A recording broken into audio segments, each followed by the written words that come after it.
Tony, you're basically saying stablecoins collapse a range of different technologies and payment networks into one, or at least consolidate it. And you before mentioned the comparison with a check, and everyone should be able to bring a check to a bank account. Yeah. Why would anyone want to do that if we now have new technologies like stablecoins who work peer-to-peer, who don't really require checks anymore? Just help us unpack that a little bit. Yeah, look, I'm not suggesting that stablecoins are checks. I'm just saying that it would increase the capability and increase the utility of stablecoins were it to be possible that you could receive a stablecoin and deposit it into your bank account. Now, I'm not suggesting for one moment that anyone be forced to do that, but that should be a possible off-ramp, because in a world where there are many issuers, you cannot have a bilateral relationship with every issuer. So that's an impossibility. And you shouldn't be forced to sell the item. So there should be some way to get par value, one for one, on any stablecoin that you wish to receive. And one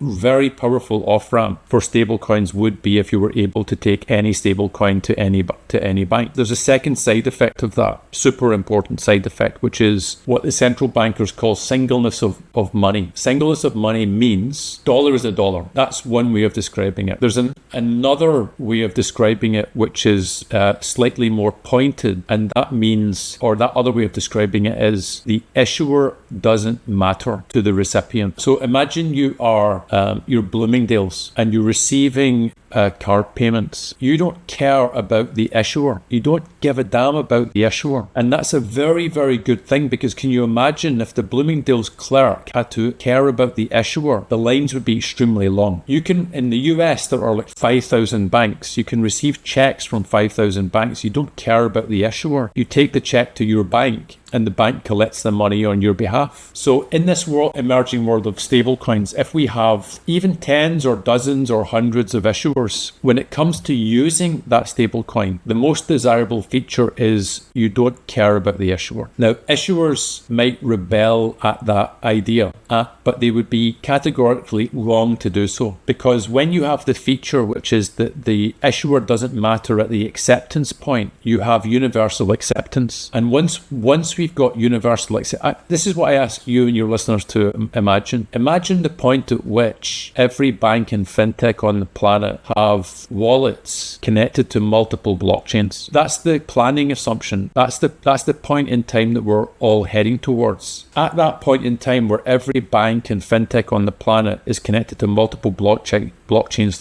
through wallet infrastructures, the general purpose rails are living side by side with the special purpose rails, and the special purpose rails won't be able to compete. Now, it just so happens the reason why stablecoins are so important is stablecoins are the reason why every bank and fintech on the planet will have a wallet. They're the first use case that makes sense for a bank and a fintech to engage with, and I can give you the reasons. But once we're at the point where every bank and fintech on the planet have got wallets, and also everyone who wants a self-custody wallet can have a wallet, then you've got universal acceptance of digital assets. And that's when the true power of digital assets will kick in, because those same wallets, those same chains can represent any given digital asset. And that's the point in time. That's the token singularity. That's the point at which tokens win.